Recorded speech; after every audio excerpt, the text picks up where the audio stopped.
What's up everyone, my name is Josh and this is Josh Unboxed, and welcome back to the Daily Grind, a video series in which I talk about particular cards, plays, strategy, news, and how it affects the overall sports card market. In other words, I'm just trying to find a way to help us navigate through the craziness that is the sports card world of today, as well as to help us make much more sound purchasing and selling decisions. And today I wanted to bring the focus back to Michael Jordan. In particular, I want to talk about Michael Jordan's base cards in the early 90s and the 1989 base card as well. I was just looking at the prices in PSA 10 and I'm noticing how ridiculous or how high these prices have shot up to. Prices that didn't really make sense to me. And I was trying to make sense of this whole situation as to why a 1990 Fleer Michael Jordan base card is going for as much as it is, why a 91 Fleer base card Michael Jordan, all in PSA 10 obviously, is going for the price that it is. And then it hit me.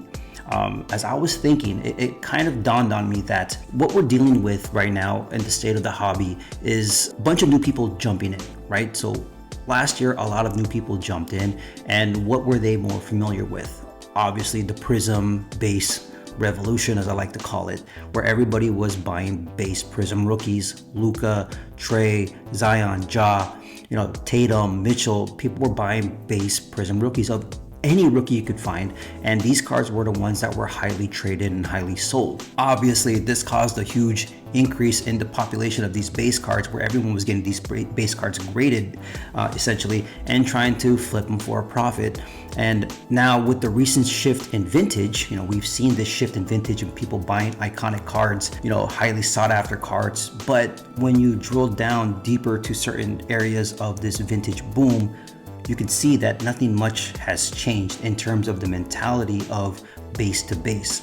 It seems as if a lot of the new modern people who have come into the hobby, who were buying up base Prism cards, have shifted their focus to vintage, but are still displaying the same thought process of buying these base Michael Jordan cards, base Jordan cards, base Kobe cards, base LeBron cards. You'll see that these base cards have seen an increase in their PSA 10 value. Now the difference is that there's 10,000 Luka Prism base cards, PSA 10, but when you move to the realm of Michael Jordan, Kobe, or LeBron, there isn't 10,000 of those, right? We were probably dealing in the thousands, if not less than that. And that causes that increase in demand, causes the prices of these cards to spike. What people still don't understand is that they are still base cards and there are much better alternatives. Just because these cards are displaying a low pop, and I think that's the argument that's going to be made, is that, hey, these cards are low pop. I get it, but in one of my videos in regards to Rarity, we talked about the dangers of low pop reports in PSA and not to get burned by them. In this case, there are other cards, better alternatives to purchase instead of these base Jordan cards. And I'm going to go through a couple of examples. We're going to pull up the data of Card Ladder. We're going to look at the 1989 Hoops Michael Jordan card. We're going to look at the 1990 Hoops Michael Jordan card, the 91 Fleer and the 90 Fleer Michael Jordan cards, all in PSA 10. We're going to look at the prices of what those cards are going for. We're going to look at the chart at the recent boom in it, and then we're going to look at other alternatives that you can buy instead. Now, I'm going to tell you guys right now that the alternatives are going to be other cards in a lower grade. The whole mindset of all the new people coming into the hobby who have shifted from Prism to these vintage cards have still the thought process of PSA 10, PSA 9 or bust, right? Usually PSA 10 or bust. And that whole mentality is being shifted towards these older base cards, causing these prices to spike because everyone wants that PSA 10, and not many people are looking at these alternatives in a lower grade, whether it's a PSA 8, PSA 7, and plus these cards, these alternatives that I'm going to show are much rarer. So we're going to go ahead and share the data. I'm going to pull up the card ladder and then we're going to look at some alternatives to these cards. All right, so this is the first card here. We have a 1990 Fleer Michael Jordan base PSA 10, current value of 909. Pop report here, it says 3,591. If you look at the chart, back in December, this card, November, December, this card could have been had less than $200. And then we see the recent spike and boom, and now we're sitting at around $768 on this thing. But current value here shows 909. Here's the 1991 Fleer Michael Jordan base PSA 10 with a pop report of 599. $755 for the current value. Back then, you could have got it for less than $200 as well. And then we see the increase here to the point where now we're sitting at around $750.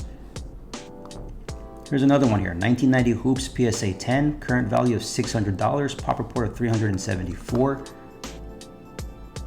Sitting here at $599. Before the new year, we could have got this card for less, like around $150 or even less than $200. And then we see the spike. And then same thing here, Hoops 1989 PSA 10, pop report 2,641, $389 value. Before, we could have got it for less than $150, and then now we're sitting at $378. So remember these prices here: $909.25, $755, $599.94, and $389.33. So I'm going to show you guys some alternatives of what cards you can buy instead of plopping down $900 for 1990 Fleer base Michael Jordan PSA 10. First card I have here, 1995 Skybox Premium larger than life insert PSA 8 Michael Jordan card. This card you can get for $900, and if you're looking at this, $909.25. Underneath the same lines, we have this Skybox Premium Standouts Michael Jordan PSA 8 for $800 as well. So if we remember, $909, and then here, $755. So for another $50 more, you can have this card. We got a full court trap here, PSA 9 Michael Jordan, 1996 insert for $525. This card is sitting at $600 for this 1990 Hoops PSA 10. We got a PSA 7 Michael Jordan Skybox Premium Meltdown card going for $500. Here's one, $599.94. EXL PSA 7 No Boundaries for $250. The 1989 Hoops PSA 10 goes for $389. Fleer Ultra Full Court Trap again, but this is a PSA 8 going for less than $200. We got this NBA Hoops Michael Jordan Top 10 for $295. Once again, this is a PSA 9, and if you look at the Hoops, $389. And then we also got the Z-Force and PSA 8 for $148.60, and another one for $100 here. So just doing these price comparisons with these rare Jordan inserts or tougher to pull Jordan inserts versus these common base cards, the price discrepancy or what you could have so much nicer things, so many nicer cards than putting your money down on these PSA 10 base cards. So yeah, there you go. You can see that there are better alternatives than buying these PSA 10 base cards. Don't get caught up in the trap. Like I said in my previous video, the low pop of PSA pop reports for any card can be deceiving. And a lot of people will say that, hey, these Jordan cards are very low pop. They're old, they're 1990. Yeah, but those insert cards are low pop as well. And they have a tougher rate of pulling those cards, and they're Michael Jordan cards. So when I talked about rarity, I talked about, right player, right card, right set, all that jazz. And here, yes, we have these base PSA 10s, right player, low pop, right?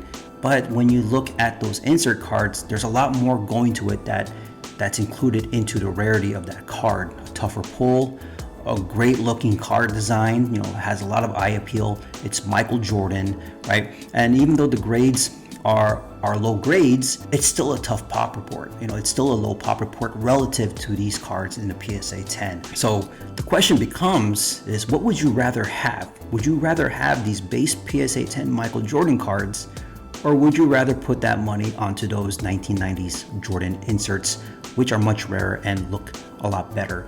And at the end of the day, those cards will sustain its value more so than these base Michael Jordan early 90s cards. This is just my opinion, and like I said, this is what I think is going on. I feel that a lot of the people who have jumped into the hobby most recently are so fixated on PSA 10 or bust that when they see these cards that are PSA 7, PSA 8, they're not touching them. And rightfully so. I get what they're doing. I get the mindset because, in terms of turning profit and seeing cards increase in value, your PSA 10s and your PSA 9s will increase first. So obviously PSA 10s will see the biggest jump. They will jump more exponentially than the PSA 9, than the PSA 8, than the PSA 7. Those lower graded cards are kind of like they increase at a snail's pace. And what a lot of people are looking for is that instant gratification, not having the patience to allow these cards to grow over time. And I think in a market that's so volatile, that goes up and down, this is what we see, the cycles of going up and down. And for a flipper, it makes sense. You buy at the dip, you sell at the peak, and you just keep turning profit in that way. You just move on to the next opportunity. So that's why we see certain shifts in the market to certain sectors of the sports card market, whether it's basketball cards, football cards, baseball cards, hockey, wrestling cards, Pokemon, Marvel.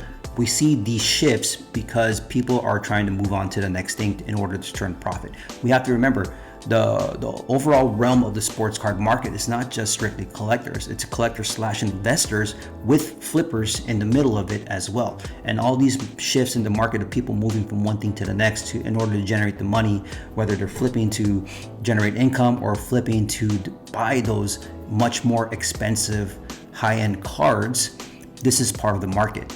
But there are nicer things to be had on the collector standpoint for good long-term holds. But yet I cannot, discredit the fact that, these cards probably made people a lot of money when they bought in December and sold them off right now. That's just the nature of the beast that we're in the sports card market. But you can have much more nicer cards that have the rarity and that can grow over time.